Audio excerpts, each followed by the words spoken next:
Hey guys, welcome back to the desk corner. Welcome to a new video.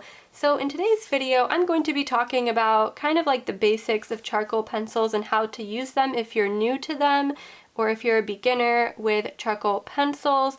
I've gotten a few requests to do a video like this because of my Graphite for Beginners series, which I'll link below if you're interested in graphite pencils and if you haven't seen that yet. But today I'm going to be creating a similar type video but for charcoal pencils, and I hope that it helps some of you guys out because charcoal was a little bit confusing for me when I started with it, and it's honestly kind of a messy medium as well, so it can be a little bit frustrating when you get started, and I hope that this video can help some of you guys out. So let's go ahead and get straight into the video. So before I start doing anything here, I just want to talk a little bit about the pencils themselves. I have a few different types of charcoal pencils. I have the General's charcoal, which is super common. A lot of people have these. And I have extra soft, soft, and medium. So the difference between these and graphite are that usually the softer ones are not that much darker than the harder pencils in comparison to a graphite pencil where the 8B is much harder than, let's say, the 2B. Most charcoal pencils are very messy and produce a lot of dust, and they're quite dark. So keep that in mind. I also have the Faber-Castell Pitt charcoal pencils, which are kind of similar to the General's ones as well. Here I have hard and medium. I have a General's white charcoal pencil, which I'll demonstrate a little bit for you guys as well today. And I have the Cretacolor Nero oil-based charcoal, and I have soft, extra soft, hard, and medium. These are my favorite charcoal pencils that I have. They are the easiest to control and the least messy, and they have more of a difference between the medium, for example, and the soft in tone and value compared to the other brands. When it comes to blending charcoal, I like to use things like Q-tips, tissues, every once in a while, maybe a blending stump. You can use a clean paintbrush if you would like to. I like to use erasers a lot in my charcoal work to bring out highlights, and I'll show you guys how I do that as well. Unlike graphite, it's really hard to get a lighter value sometimes with charcoal unless you are sort of pulling up that highlight or being very careful with it. So I'll show you what methods I like to use to get lighter values with charcoal because they are quite dark. You'll see that once I get started here. Charcoal also reacts very differently on different paper as well. I do have a couple different types of paper I can demonstrate for you guys, and I'm just going to start with the General's charcoal, and I want to show you what that looks like. So I have got extra soft, soft, and medium. And I'm going to start with the extra soft here. I'm actually going to create some swatches at the top before I fill in anything here. So this is the extra soft. Okay, so I want to zoom in so you guys can definitely see that right there. And if I take something like a tissue to try and blend this out, you can already see how much this is going to smudge around if you accidentally touch it. So that was the extra soft, and this is the soft, which is quite similar, just a little bit firmer, but not by much. There's a lot of extra dust that gets produced that you kind of have to very carefully remove from the page. You don't want to try to brush it because it'll smudge everywhere and all over the place. And then here is the medium. This one is much easier to control and produces a little bit less dust, but pretty much the same darkness as the soft and the extra soft. If I were to try these out on a Strathmore Bristol smooth paper, for example, you'll see that it comes off very differently. It's going to fill up that paper, the tooth of the paper, very quickly, and you won't be able to add very many layers, but you can see that there's less grain, of course, and a lot more dust tends to come off when I use a paper that's really smooth like this. I don't really prefer to use a super smooth paper if I'm using charcoal because of this. So let's say I wanted to create a blend. I have some squares that I drew in here with graphite, and I have my soft General's charcoal pencil here. So with graphite, something you can do is create a gradient and lighten the value as you go along. But the problem with charcoal is that it is kind of harsh, and when you shade with it, you already kind of imprint into the paper these lines that are going to be really difficult to erase. So if I tried to just create a gradient like this, then it's not going to blend out very well. Let me show you guys what I mean. So I have a blending stump here, and we're going to try to blend this out as best as we can. The reason I'm using a blending stump for this is because it is a little rougher than tissue or Q-tip, and you can really get into that paper and blend things out as much as they will blend.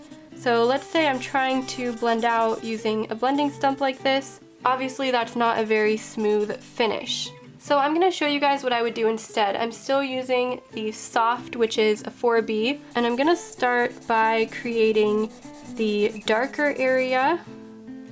So this will be the shadow. And then what I'm going to do is use my tissue. And you can use a brush or a Q-tip as well, but a tissue is good for a larger area. Let's be neat about this. So I've used my tissue now, and I've created a gradient by moving some of the dust from this side to that side, because charcoal is going to spread quite easily. And you have to be careful with the dust here. See how the dust smeared? So you want to very carefully kind of shake it off your page instead of trying to move it with your hand or something like that. Okay, so now that I've done that, I have my soft pencil again, and I'm going to darken up some of the value on the shadowed side.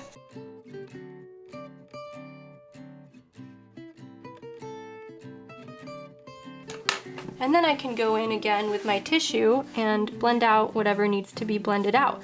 And you have to be aware that when you go over with the tissue, whatever area you're going over is going to lighten up, because the tissue picks up charcoal. So if I go over the super dark area, I don't want to do that. I don't want to go over the area on the very left that I want to be the darkest, because then I'm just going to have to go over it again, because it's going to lift up charcoal and this area will become lighter. So I've been a little bit careful to focus on these middle areas. And it was really easy for me to blend out because of that. Now you can mess with this a little bit. You want to be careful because the charcoal spreads around so very much. And again, if I tried to go the route of how I go with graphite and just create a gradient like this, then I'm not going to be able to get that light value that I really want to get. And even if I tried to blend out with the tissue, it's still not going to be quite as smooth, but depending on what texture you want to get, this could be very useful as well. So when you do something like what I did over here, and you have areas where the pencil actually touched the paper here, it's going to be hard to lift up with an eraser. So I've got my Tombow Mono Zero eraser here that I like to use to pick up details, and I'm going to show you guys what I mean by that if I want to create some highlights there. And I like to use erasers to pull out highlights in my charcoal and graphite work especially. Now let's go over to this side. I'm going to clean off. You want to be careful because the charcoal is really messy.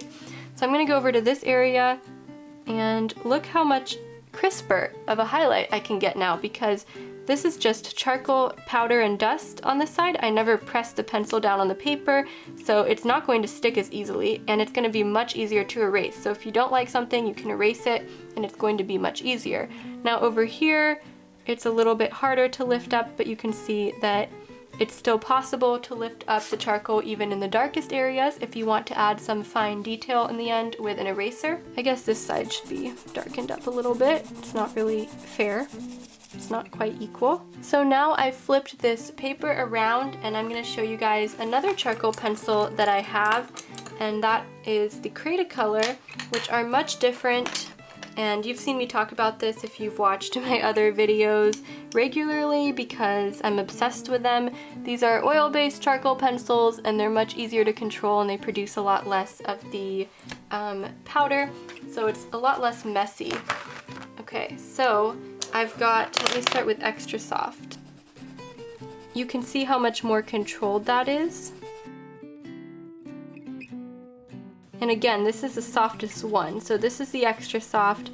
You can see that there's not really any extra dust being produced, or there's a little bit, but there's not very much. If I go in with a Q-tip and blend this out, you can see that it comes out less grainy than in comparison to normal charcoal pencils. So here's my generals, and if I want to darken up that value on the left side, I can add that in, and then you have a nice dark value, and then it lightens up. If you want to use something like the hard pencil for fine details, you can get that really sharp. So these are the Cretacolors, and I recommend that you get these if you're not a fan of the mess of charcoal and the graininess of it. Definitely try these out. if you want to add darker values to maybe your graphite work or anything like that. These are amazing for that, and I absolutely love them, and they're not hard to work with at all. So before we get into doing an actual demonstration, which I think will be the most useful part of this video, as I can explain the techniques that I'm using and all of that. But before we get into that, I want to talk about the white charcoal pencil, which of course can be used on black paper or darker colored paper if you would like to, but you can also use it along with your normal charcoal pencils, and I'll show you what you can do with that. So charcoal doesn't have a natural gray tone the same way that graphite does. And if you want to get somewhat of a gray tone in your work, you can use the white charcoal pencil. You can see when I add some of the white on top, I'm getting a little bit more of a gray. It's a little bit hard to see on the camera, but there's a bit more of a gray, almost bluish tone that's coming out now. So the white charcoal can be used if you would like to along with your other charcoal pencils. It's just up to you. It's not going to come out bright white on top, but if you layer a little bit, you can see that I'm getting just this grayish tone that you normally can't really get. It also kind of smooths everything out. Like, it becomes really smooth when you use this, which could be used to your advantage if you don't like the grain. So with that all being said, I have sketched out this tulip. It's a very kind, let me zoom out. It's a very kind of basic tulip here, and I'm going to demonstrate how I would use my charcoal pencils to create this. And I'm going to use the generals because most people that I know that have charcoal pencils have these or something similar to these, and I thought it would be more useful for me to demonstrate with these, and these are more similar to charcoal sticks. Before we start, I'll show you what paper I'm using. It's very basic. It's just a Canson mixed media pad. This is just my little travel sketchbook.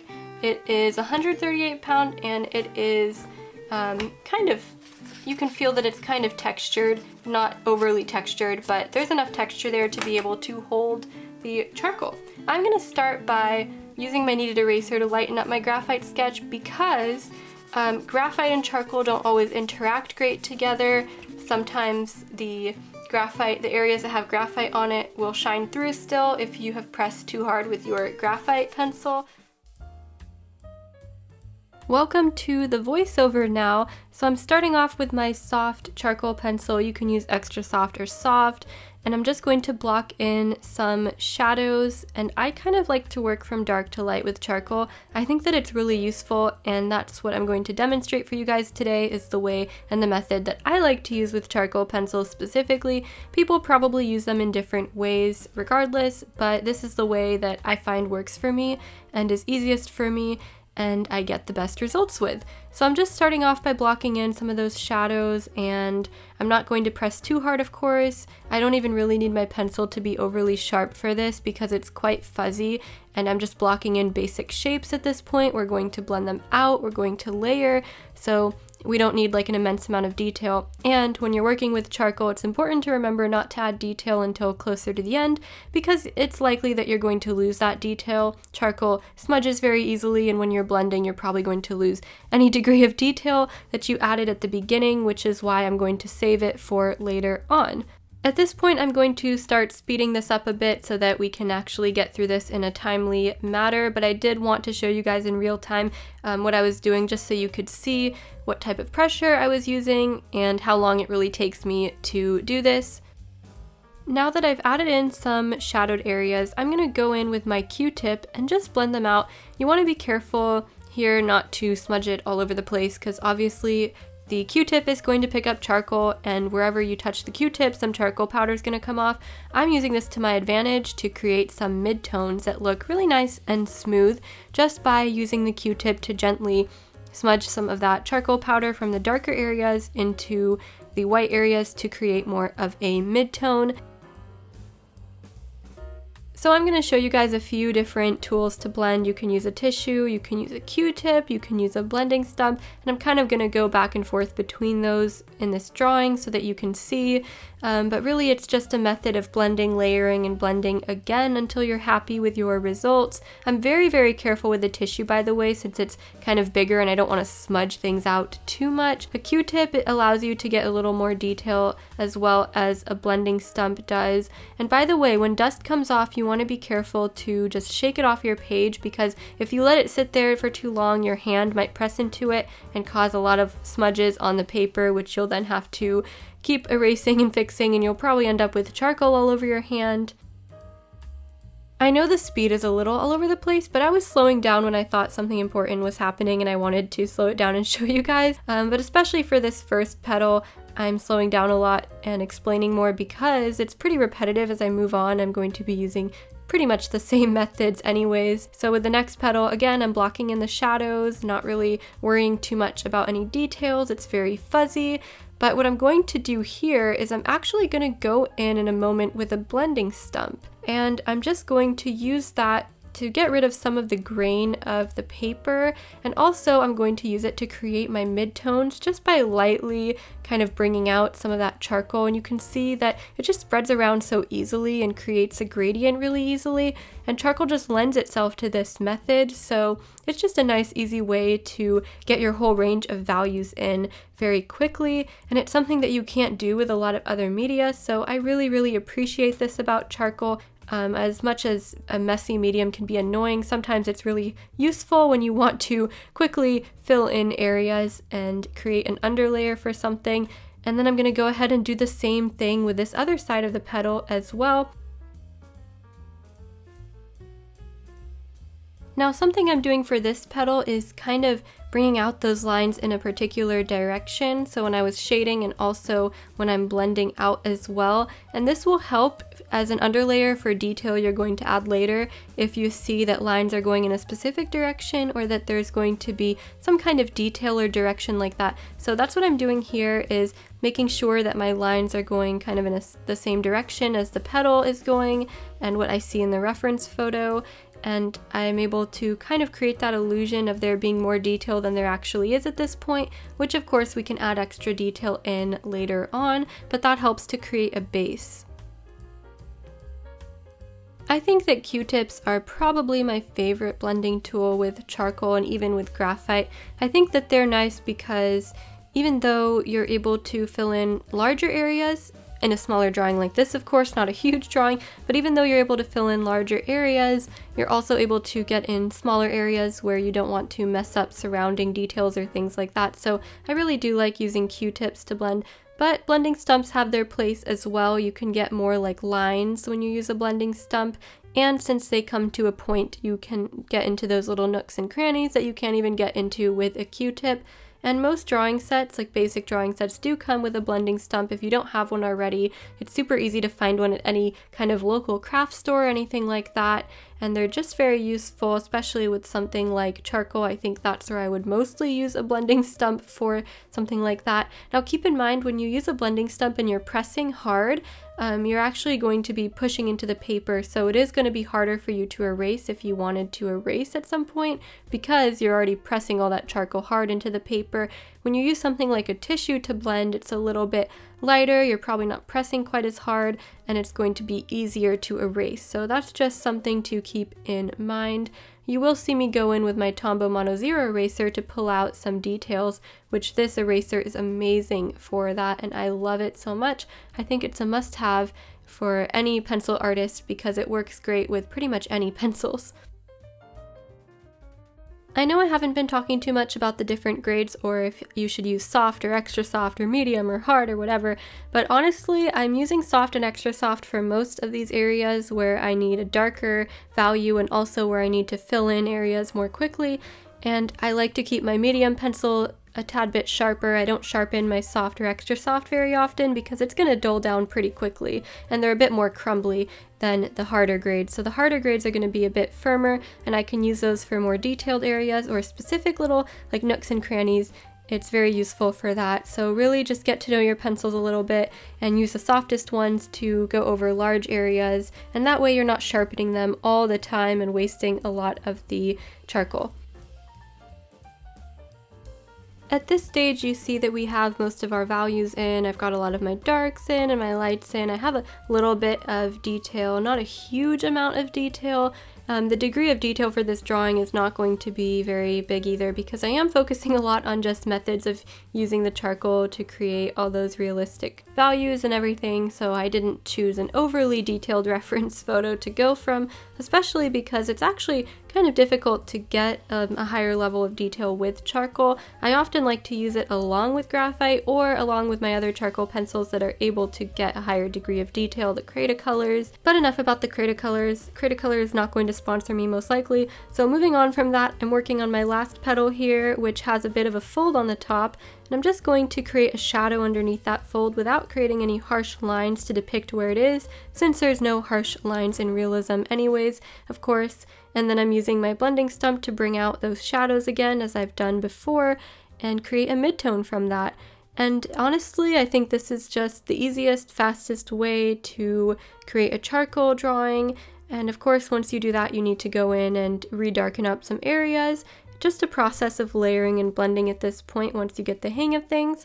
And yeah, I'm pretty much about to call this drawing done. Again, it's not huge amount of detail, no large degree of detail in this, but there is a good depiction of value here, and I think this could be helpful for anyone who is new to charcoal and wants to play around without creating like some huge sort of masterpiece that's going to take hours to do, of course. It's just fun to practice and play around a little bit with your pencils, and of course you can use an eraser to fix anything or bring out any details in the end. So I'm going to go ahead and let you guys watch the stem here. It's pretty self-explanatory, and that's pretty much it for the demonstration.